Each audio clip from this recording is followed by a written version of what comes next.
Attendez. Défaite au Classico, ok si vous voulez. Mais malgré ça, un mois plus tard, on est leader de la Liga. Et pour le coup, je savais que tôt ou tard, on allait reprendre la première place. Mais honnêtement, pas un mois plus tard. Encore une fois, aujourd'hui, et pour la troisième fois d'affilée, le Real Madrid a fait match nul. Après le 0-0 contre le Rayo et le 2-2 contre Elche la semaine dernière. Aujourd'hui, c'est 1-1 contre Gérone. Dans un match où, encore une fois, le Real Madrid a galéré. À la 45e minute, juste avant la mi-temps, on a Unai qui a ouvert le score avec une magnifique frappe. La finition, elle était clinique. Courtois, il pouvait rien faire. En deuxième mi-temps, Gérone avait même la balle du 2-0, mais encore une fois, grâce à son gardien Courtois, le Real Madrid a été sauvé. Juste après cet arrêt décisif, Mbappé a égalisé quelques minutes plus tard sur penalty. Et à la suite du penalty, il y a eu ce contact sur Rodrigo dans la surface de réparation. Mais l'arbitre n'a pas accordé le penalty. Sur l'action, personnellement, je trouve que le contact il est léger, mais en vrai de vrai, ça peut siffler. Mais bon, après ça, c'est mon avis. Et dans les dernières minutes, le Real Madrid a essayé de pousser pour chercher le but du 2-1. Mais ça n'a pas suffi. Donc avec ce match nul, comme je l'ai dit au début de la vidéo, le Barça est désormais leader de la Liga. À 1 point du Real, à 2 de Villarreal et à 3 de l'Atlético Madrid. Et au passage, l'Atlético, on les affronte mardi au Camp Nou, donc il n'y aura pas le droit à l'erreur. Bref, en tout cas, n'hésitez pas à me donner vos avis dans les commentaires, histoire de savoir ce que vous en pensez, et moi je lirai tout ça. Attendez. On a eu le droit à quelques infos. Alors pour commencer, Barcelone s'intéresse à l'ailier gauche norvégien Antonio Nusa. Les recruteurs du club l'ont observé en direct au stade lors du récent match Norvège-Italie, au cours duquel il a inscrit un but. Le FC Observateur. C'est comme ça que les haters du Barça nous ont renommés. Parce qu'à chaque fois c'est la même chose, on observe, on regarde, on a intéressé, mais il se passe jamais rien. Déco, s'il te plaît, pour l'amour du ciel, commence à te bouger et écoute Hansi Flick. Frenkie de Jong a fait son retour à la Ciudad Deportiva aujourd'hui après avoir manqué le match d'hier pour des raisons personnelles familiales. Ronald Araújo, quant à lui, est toujours absent de l'entraînement et sa participation au match contre l'Atlético Madrid est très incertaine. Et on a appris aussi qu'apparemment le club préfère qu'Araújo fasse un reset car il est toujours affecté par ce qui s'est passé à Londres, plus qu'après le match contre l'Inter ou le PSG. Je sais pas ce qui lui arrive exactement, mais si le club a carrément parlé de reset, c'est que vraiment moralement il doit être au plus bas. Et comme je l'avais dit dans ma vidéo J-1 avant le match contre Alaves, je lui souhaite un bon rétablissement. C'est vrai que contre Chelsea, encore une fois, il nous a trahis en prenant un carton rouge, mais je vais pas tout mélanger. Si vraiment c'est mental et que le frérot il est limite en dépression, je lui souhaite vraiment un bon rétablissement et ça vient du cœur. Et pour finir, Pedri devrait être titulaire contre l'Atlético Madrid. Il pourrait jouer entre 60 et 70 minutes. En sachant qu'en plus de ça, on a le retour de Frenkie de Jong, c'est vraiment une excellente nouvelle. Bref, en tout cas, n'hésitez pas à me donner vos avis dans les commentaires, histoire de savoir ce que vous en pensez, et moi je lirai tout ça. Troisième match sans victoire en Liga pour le Real Madrid. Conséquence directe au classement, le Barça est leader. Mais bon, c'est très serré. Et le vieux, tu te mets encore à genoux, pourquoi? T'es abattu, à chaque fois vous gagnez pas, pourquoi? On vous disait que Gérone c'est pas facile de battre, vous êtes venu, ouais, si Gérone c'est que Gérone. C'est pas Gérone que vous avez pas réussi à battre là. Là, les comparaisons avec Arda Güler, Bellingham avec Pedri, on va pas les entendre ce soir. Collectivement, vous êtes nuls. Au nom, jusqu'aujourd'hui, je comprends pas comment même avec des blessés on a perdu contre eux, mon Dieu. Unai, le Maroc. Bah bisous et belé quoi. Mbappé buteur sur penalty, voilà encore une fois, le Real de penalty, le céréal de penalty, mais bon on est habitué. Bon après, pour dire la vérité, il y a faute les gars, abusons pas. Et Rodrigo en vrai les gars, en vrai, mais Lamine Yamal hier non plus, hein, n'a pas été sifflé donc. Jurisprudence. Bravo à cette équipe de Gironde, vous nous avez régalé, nos cousins germains, c'est très bien, vous leur avez fait perdre des points. Je ne célèbre pas trop pour l'instant parce qu'on a l'Atlético, et ça va être très compliqué. Reste à voir. Osez faire les tocards binonarol. Blindez la binon, Que ce soit la première et la dernière fois, il s'affique bongo sur le banc. C'est la première et dernière fois que vous faites pleurer, vous mettez à émouvoir flic de la sorte. Est-ce que Théo Cani, on s'est entendu? Bonne soirée à vous. Bah alors les premiers de Liga, on a du mal à s'imposer face à Gérone. Mais vous avez pas honte. Et dites-vous qu'il y a des Madrilènes qui prennent leur téléphone pour parler de la situation du Barça. Mais regardez-vous dans une glace pour commencer. Parce que le niveau du Real, c'est inquiétant. Défaite face au pire Liverpool. Match nul face au Rayo Vallecano. Vous revenez de trêve et vous volez Elche. Match nul face à eux. Vous avez ensuite galéré face à Olympiakos. Et vous êtes venu faire match nul face à Gérone.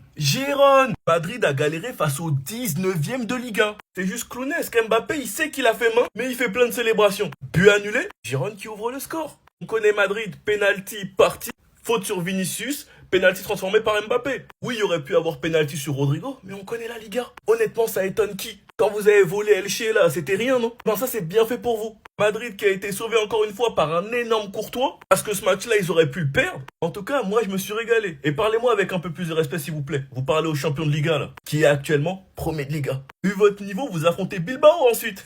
Bon courage. Sinon, vous, les gars, vous en pensez quoi? Ramenez-vous sur ta personne s'ennuie. Dites-vous, les gars, que ces clowns, ils avaient 5 points. 5 points d'avance sur le Barça. 5 points d'avance. Ils ont actuellement 1 point de retard. Mais franchement, vous avez pas saisi votre chance. Vous avez pas saisi votre chance. Le Barça a pris trop de blessés en début de saison. Lamine Yamal pubalgie, Pedri qui se blesse, Rafinha qui se blesse. On avait perdu nos cadres. Mais mauvaise nouvelle pour vous. Ce trio-là sera réuni. Ils sont tous de retour. Yamal a l'air un peu plus en jambes. Rafinha est de retour titulaire. Reste à voir si Pedri sera titulaire face à l'Atlético, mais j'avais entendu qu'il pourrait l'être. Et avec ces trois-là, on sait tous que le Barça jouera mieux. Vous avez préféré vous moquer de nous en Ligue des Champions au lieu de vous concentrer en championnat. Résultat, vous êtes dans le rétro. Et vu comment vous avez du mal face à Gérone, je préfère même pas savoir ce que ça va donner. Face à Bilbao, face au Betis, face au Celta Vigo. Ah, en tout cas, les Madrilènes, on n'est plus ensemble. En tout cas, Flick, j'espère que maintenant tu vas retrouver le sourire. On a vu que t'étais deg après le match face à Alaves, même si on avait gagné. Mais c'est bon, t'en fais pas. Ces vauriens se sont sabotés tout seuls. Ils ont pu faire un mercato. Ils ont ramené un nouveau coach. Par moments, ils ont l'arbitrage dans leur match. Ils avaient 5 points d'avance. Et même avec ça, ils ont réussi à choke. Bande de tocards. Sinon, vous, les gars, vous en pensez quoi? Ramenez-vous sur la personne s'ennuie. Vas-y, fais ta célébration de con, là, avec tes trucs, là, tes larmes. Fais.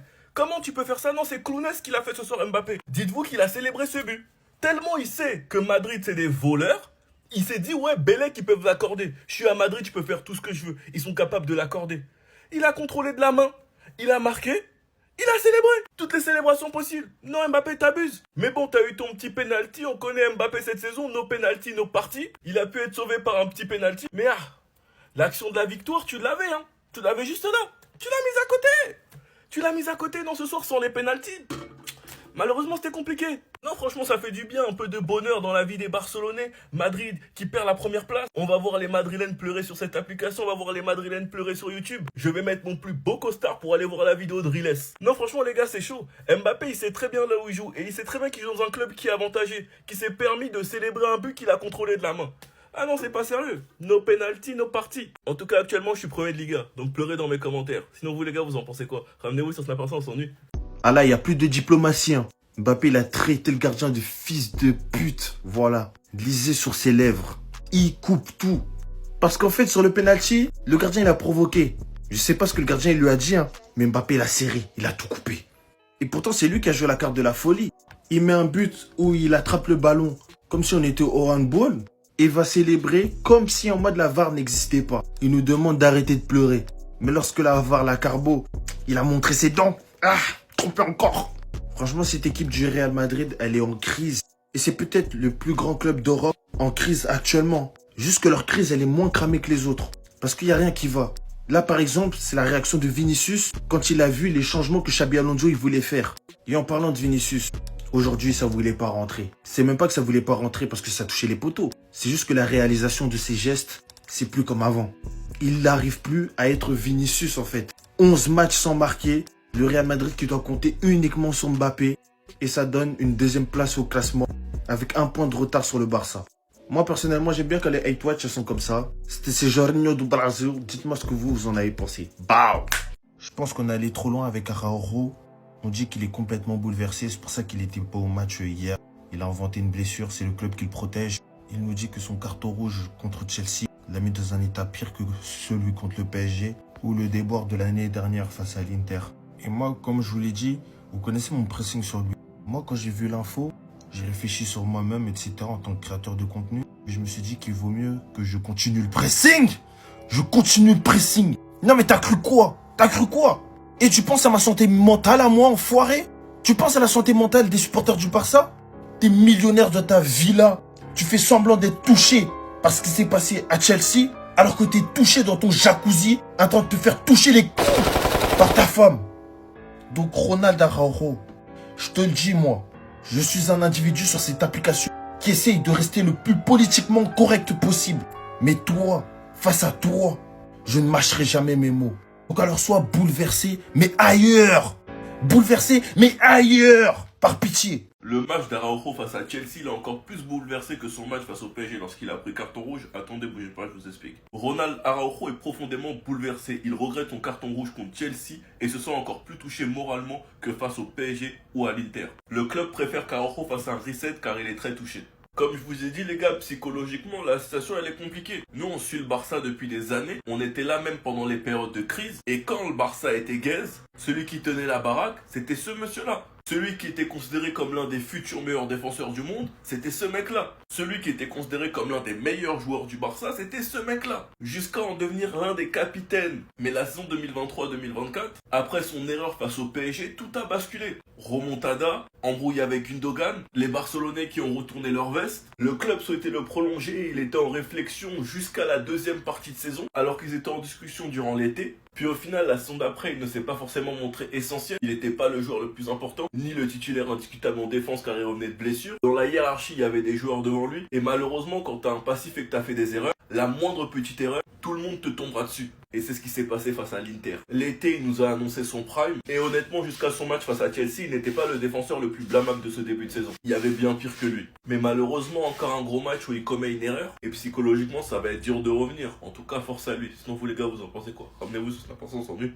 Pedri a fait son retour hier et en 30 minutes, il nous a fait comprendre pourquoi on le considère comme l'un des meilleurs milieux du monde. Et il pourrait même être titulaire mardi face à l'Atlético. Attendez, bougez pas, je vous explique. En gros, Pedri pourrait commencer face à l'Atlético et pourrait jouer 60 à 70 minutes. On l'a vu hier face à Alaves, il est toujours en forme, il est toujours en jambes. L'autre bonne nouvelle, c'est que Frenkie de Jong, après avoir manqué le match d'hier pour des raisons familiales, Frenkie de Jong est déjà de retour à l'entraînement avec l'équipe. Donc on pourra avoir le retour de ce duo. Vous pouvez blâmer De Jong sans Pedri, mais ces deux-là ensemble, il n'y a pas meilleur. Actuellement dans le club, il n'y a personne mis à part Pedri qui est plus fort que De Jong. Donc même s'il a des défauts, et que des fois il est nonchalant, par moment ne prend pas ses responsabilités et des fois commet des erreurs, aucun milieu n'a sa qualité. Que ce soit Eric, Bernal, Casado, pour l'instant aucun joueur a sa qualité et son retour fera du bien, surtout accompagné par Pedri. Quant à Araujo, lui est toujours incertain, on espère qu'il se repose bien et qu'il revienne en forme. Luc nous a parlé d'un défenseur central gaucher, donc reste à savoir s'il titularise encore une fois Gérard Martin à côté de Koubarsi ou de Eric. Et je vous mens pas que si ces trois joueurs sont titulaires mardi, je serais bien plus rassuré. Enfin bref, sinon vous les gars, vous en pensez quoi? Ramenez-vous sur sa personne sans nu. Pedri, va falloir que tu montres à Yamal. Comment tu fais pour être concentré à ce point-là? Non mais parce que Yamal il se cache même plus maintenant, hein. Je vais me décaler un peu, vous allez voir ce qu'il vient de poster.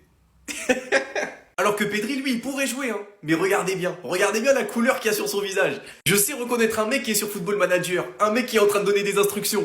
Pedri les gars c'est trop. En tout cas aujourd'hui on a appris qu'il pourrait commencer face à l'Atlético Madrid et jouer à peu près 60-70 minutes. Très bonne nouvelle parce qu'on a vu son entrée 30 minutes contre Alaves, comment ça change le jeu du Barça. Concernant la vidéo d'Hansi Flick qui est sortie hier où Rafinha vient le consoler, apparemment des sources proches du club ont assuré qu'Hansi Flick était simplement contrarié après le match par plusieurs incidents survenus pendant la rencontre. Il était notamment irrité par le quatrième arbitre et par l'absence de recours au VAR sur la faute sur Yamal. Parce qu'à un moment Hansi Flick il a essayé de parler à l'arbitre il l'a complètement ignoré, d'ailleurs il y a une vidéo. Ensuite Rafinha en boss, il s'est levé, il est venu défendre Hansi Flick. On a appris aussi aujourd'hui que le FC Barcelone s'intéresse à l'ailier de Leipzig, Antonio Nusa. Les recruteurs du club l'ont supervisé lors du récent match Norvège-Italie où il a marqué un but. Moi cet été je vous ai fait une vidéo, hein. J'ai vu une compilation de 2-3 minutes, moi ça m'a suffi.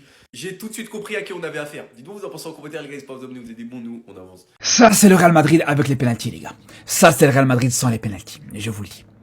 Le Real Madrid aujourd'hui sans les pénaltys, ça vaut pas mieux que le Real Oviedo, comme ça vous savez. Le Real Madrid sans les pénaltys aujourd'hui, ça joue le maintien en Liga. À chaque fois, c'est la même chose les frères. À chaque fois, cette équipe du Real Madrid ne propose rien du tout dans le jeu. À part balancer des longs ballons pour Mbappé et dire peut-être qu'il va la récupérer. Et voilà, t'as toujours un petit coup de pouce de l'arbitrage. Un petit pénalty qui arrive par là. Un petit carton rouge pour l'adversaire. Tout ça. Alors je dis pas. Aujourd'hui le penalty était justifié, y a pas de problème. Mais encore une fois les frères, on voit à quel point t'as rien d'autre à proposer que ça. La seule chose que t'as à proposer aujourd'hui, la seule chose que tu peux proposer dans cette équipe du Real Madrid, c'est de dépendre des penaltys en fait, tout simplement. Mais je vous le dis les frères, mais je vous le dis les gars, mais à votre place les Madrilènes j'aurais honte. Mais à votre place j'aurais honte de me dire non mais là, on gagne que des matchs grâce à des penaltys. S'il n'y a pas de penalty, on perd contre l'avant-dernier de Liga. Vous vous rendez compte, tu perds contre Gérone. Tu perdais contre Gérone, tu t'es pris une drill contre Gérone, tu t'es fait totalement dominer par Gérone, qui aurait pu même mettre le 2-0, voire le 3-0. Et sans ce penalty qui te sauve ce match, encore une fois, voilà. C'est là où je vous dis, tu vaux rien du tout. C'est là qu'on voit que les joueurs du Barça, ils en pouvaient plus d'Araujo, les gars. Regardez, Gérard Martin, il a fait un bon match en défense centrale. Ça y est, ça le voit comme Maldini dans le vestiaire. Tout le monde l'appelle Maldini chez les joueurs du Barça. Vous vous rendez compte les gars ou pas? Il a suffi juste d'un bon match pour juste derrière faire complètement oublier Araujo. Et franchement les gars, moi je vous dis, moi le premier les frères. Moi le premier, bon j'irai pas jusqu'à le comparer à Maldini bien sûr. Mais moi le premier, je vous le dis les gars, Gérard Martin aujourd'hui a gagné sa place en défense centrale. Je vous le dis de toute façon depuis le début de la saison, pour moi, que c'était à tester. Que c'était une solution qui pourrait être intéressante. Que pour moi je le préférais à Araujo. Je vous l'avais dit plusieurs fois les gars. Il y en a, ils me prenaient pour un fou. Et aujourd'hui, on a vu à quel point c'était intéressant. Et quand je dis on, c'est pas juste nous, c'est pas juste moi, c'est pas juste les supporters, c'est même carrément les joueurs. On a même vu sur l'un des deux buts du Barça où Rafinha Il a directement montré Gérard Martin en disant ouais, ça vient de toi ça. C'est grâce à toi ça. Et que justement, il a encouragé Gérard Martin par rapport à sa prestation exceptionnelle. Je vous le dis les gars, c'est vraiment le point positif ou l'un des points positifs qu'on pouvait voir de ce match-là les gars. Pour moi je vous dis, même si ce match contre Alaves n'était pas parfait, loin de là, mais t'as des choses positives qui te montrent que voilà, aujourd'hui tu peux avancer, tout simplement. Hansi Flick, tu peux retrouver le sourire. Le Barça a retrouvé sa première place. Et je vais vous dire une chose les gars, c'est entièrement mérité. C'est entièrement mérité. Même si on n'est pas sur un grand Barça sur ce début de saison, je vous le dis les gars, on ne doit rien à personne. Cette première place, on la doit à personne d'autre que nous, les frères. On ne doit pas à des arbitres, on ne doit à rien du tout, les gars. On ne doit pas à des pénaltys à gauche, à droite. On va la chercher de nous-mêmes. Quand le Barça gagne des matchs, c'est des matchs qui sont mérités. Et des victoires qui sont méritées. Quand le Barça perd des matchs, c'est mérité aussi, c'est vrai. Mais au moins, les gars, je vous dis, c'est une première place propre. Une première place où tu peux même pas rougir. T'as pratiquement aucun pénalty depuis le début de la saison. Là où le Real Madrid, en face, c'est l'équipe en Europe qui a le plus de pénalty à son actif. Vous vous rendez compte ou pas, les gars? Vous vous rendez compte? On sait à chaque fois que le Real Madrid est en difficulté, soit il y a un pénalty, soit un carton rouge pour l'adversaire, à chaque fois c'est la même chose. Et au moins, comme je vous dis, les gars, on n'a rien de tout ça. Maintenant, il va manquer une chose. Pour que cette première place soit vraiment méritée, il manque une chose. Une victoire contre un gros. Une victoire contre un gros d'Europe, un gros d'Espagne, à savoir l'Atlético mardi. C'est tout ce que j'attends, les gars. Rendez-vous mardi. En fait, Koundé, j'ai vraiment l'impression qu'il n'en a plus rien à foutre du football, les gars. Le mec, il est plus investi sur ses shootings après les matchs que pendant les matchs. C'est du jamais vu, les gars. Carrément, il t'a ramené son photographe personnel, il fait ses petites pauses après les matchs, tout ça, les gars. Et même en dehors de ça, regardez juste comment tu vois, il est content, il est heureux pendant son shooting. Jamais, je sais plus c'est quand la dernière fois, en tout cas, qu'on l'a vu sourire. Être aussi épanoui sur un terrain de football depuis le début de la saison. Quand tu le vois sur le terrain, actuellement, t'as l'impression qu'il est juste déprimé. Il a juste envie d'être ailleurs. Il attend juste la fin du match pour aller faire son shooting, en fait, tout simplement. Donc c'est là, au bout d'un moment, c'est un petit peu gênant. On va me dire, ouais, il fait ce qu'il veut.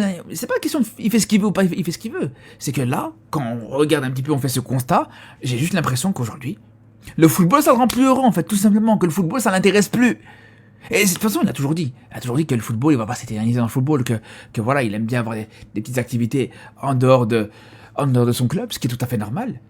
Mais quand tu vois que justement, quand il porte le maillot du Barça, ou même en équipe de France d'ailleurs, on le voit, tu vois qu'il est beaucoup moins investi, beaucoup moins concentré, beaucoup moins épanoui, c'est là où ça m'inquiète un petit peu les frères, je vous le dis.